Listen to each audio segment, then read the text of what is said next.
against the hottest team in the MAC conference, who really came out ready to play against us. Despite not having George Beeman and Ramel Brown, who we lost in the second half, I thought it was a very gutty performance by our team. I thought Mike Alvarado really put his stamp on the game. I constantly just heard timeouts, him and Rich Williams, they're not leaving here with a win. They're not leaving here with a win. I thought our mental toughness is what won this game for us. I thought we made a lot of bad plays, but we played through them. But I have a lot of respect for that Marist program and what they're doing, the direction they're going, and what they're about. I think Jeff Bauer's doing a really terrific job. I think they have some great talent, Siobhan Lewis, Bowie, and Khalid Hart. And you put Adam Kemp in the mix, and I can see why they're one of the better teams in this conference. But I give them a lot of credit. We're very fortunate to get a win, and that's conference play in January. Coach, two double-digit leads, one first, one second. What did Marist do in the second half to get themselves back into the game midway through? Well, let's give them credit. They made their free throws. They got to the line. We didn't make our free throws. It's tough to go on runs when you miss free throws because it's basically silent turnovers. And I think like we'd be up 8. We'd have a chance to get it to 10. We'd miss 1 or 2. They'd come down, cut it to 6. You can't play basketball that way and be successful. I thought they drove the ball and forced us to adjust to them. When Mel Brown got hurt, I couldn't play him anymore. It's not that I made a decision. Because of an injury, I couldn't play him anymore. We had to go small. And I think anytime, we're not used to playing that way. 5 out and having a guard. They spread you with shooters. And we were fortunate enough to, I thought we got some big stops down the stretch. We did some things on the pick and rolls where we read it, which is our trapping scheme. Rotated, got past things. They got a little more aggressive. I thought early on we were too passive and let them come to us instead of us going to them. When we went to them, I thought we had some success. But they're a very good team. You're down 9, and as you mentioned, when Ramel went down, you went smaller. How much did that help you down the stretch? I don't know if it helped us. It's kind of one of those things. It's just like you got a half a bottle of water and make it last. And that's basically what we did. I'd much rather have Ramel Brown on the court. I don't care who else is on offense, because Ramel Brown's one of the only guys I've seen that can go out and guard point guards. Because we switch a lot of pick and rolls, and Ramel has the ability to go guard 1 through 5. What happened was because of his injury, he couldn't move and he got caught a little bit and he couldn't explode and challenge shots. So then we went small. I think it helped us more on the offensive end than it did the defensive end, believe it or not, because I still think Marist did a good job of getting in the lane. That's something we don't like. But it's survival. Conference play is survival. It's not about formulas and philosophical things, man. It's about getting in here and winning games. But I'm so proud of this kid right here. Wow. I mean, that might be one of the best performances I've ever seen from a college basketball player, just putting a team on his back. I don't know if I've seen too many like that. My goal was just to be aggressive. My mindset wasn't just to score. It was how many times I could get Shane over a shot. Can I give him 2 extra shots? Can I give Ramel the ball in a good position so he can finish easily?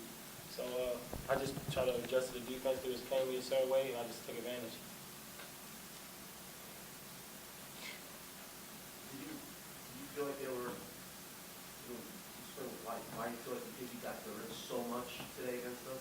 I mean, after a while, did you kind of expect them to play it off you a little bit, or? It was just all about adjusting. They did certain things. They iced me a couple times. They blitzed about 4 times, 5 times throughout the game, and I just had to adjust. I wasn't trying to force anything. I was just trying to take what they give me. And not to correct you, but he does this every game.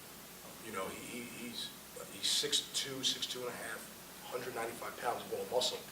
When he gets moving, he's very hard to stop with these new rules. He should have 40 today if he makes his free throws. You're talking about a 70-some% free throw shooter. He had a bad night from the free throw line, which we'll work on. But he does this every night. When he wants to get in the lane and he's in attack mode like this, he's unguardable. I think what makes Mike so special is, he could also get in the lane and get you 8 assists. And that's what he's been doing when he has guys like Jordan Saint. Tonight he changed his role a little bit. And he said, okay, I'm going to put it on me and I'll get to the lane and I'll score a little more. But he still had 4 assists, 0 turnovers. I mean, that's just phenomenal. That's just a phenomenal job from your starting point guard. I'm really impressed by it. Mike, the 0 turnovers Steve just mentioned kind of might be the most impressive part of the line. No turnovers in 34 minutes. What were you trying to do against their defense to kind of be strong in basketball? I was just trying to turn the corner. Instead of probing with the ball, I just try to be attack mode every single possession I get. And fortunately, it worked for me throughout the entire game. I thought our ball containment was poor early on. But that being said, I thought when we finally adjusted, I thought we let them come to us too much on the defensive end. they drove it out of us. They created rotations instead of us going to them and make them defensive with the basketball. I think we lost a little bit of that. Listen, it's very hard to play that we want to play when you're in the double bonus. I mean, it's hard to play that way, you know, and it evens out at the end in the fouls. You know, some of these calls, just like you're sitting here and you're like, can we play basketball? You know, can we just play basketball? What does this bearing have to do on the game? You know, and it's, listen, the referees have a tough enough job. I have a tough enough job to play. Everyone has a tough enough job. But at some point, we all got to say, like, how is this affecting a college basketball game? What are we trying to do? We want to see the best student athletes on the court playing the game. That's what we want to see. You know, and that's what we got to get back to. As coaches, as referees, as programs, is letting these student athletes play. This isn't about the coaches. This isn't about the referees. This is about student athletes. That's what this game is about. And we got to let them play the game. Some of these things that are going on, it's tough. It's tough. And I've said this consistently all year, and I just won. So it's not me crying because we lost. But some of this stuff is just, it's getting out of hand.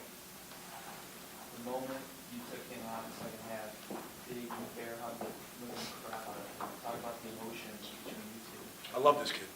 I love this kid. This kid is everything I want to play. Everything I want to play. If I could have 13 Mike Alvarados, you know, and I can say that all, you know, they're all different to me. But, you know, Mike and I have been through so much, just from an adversity standpoint, what he's been through, family life, personal life, academically. It means the world to me. You know, to see him where he is, it's well deserved. Brooklyn kids aren't afraid of much, and Rich Williams showed that. You know, Rich Williams thinks he's played here for 10 years, the way he acts, and that's, I say that in a great way. You know, he's not afraid of the moment. He loves it. He thrives in it. It's funny, Mike and I had a moment when Rich hit a three. Mike looked over at me and kind of winked, and I looked at Mike, and we just kind of looked at each other like, did he really just make that three? We were both kind of shot it, and then he made it. And, you know, but that's Rich. You know, Rich just does some things. The greatest thing about Rich, he's one of the most coachable young men I've been around. Everything is yes, sir, no, sir. He's tough. He's athletic. He can shoot it. He's skilled. He's just a really good basketball player. And the thing that I think makes him different is he loves the moment. Before he got here, I called him Baby Floyd Mayweather. You know, he lives for the moment. You know, that's Rich Williams. He loves the limelight. He wants to shine. And he's in the timeout with Mike saying they're not leaving here with a win. As a coach, you got to love that.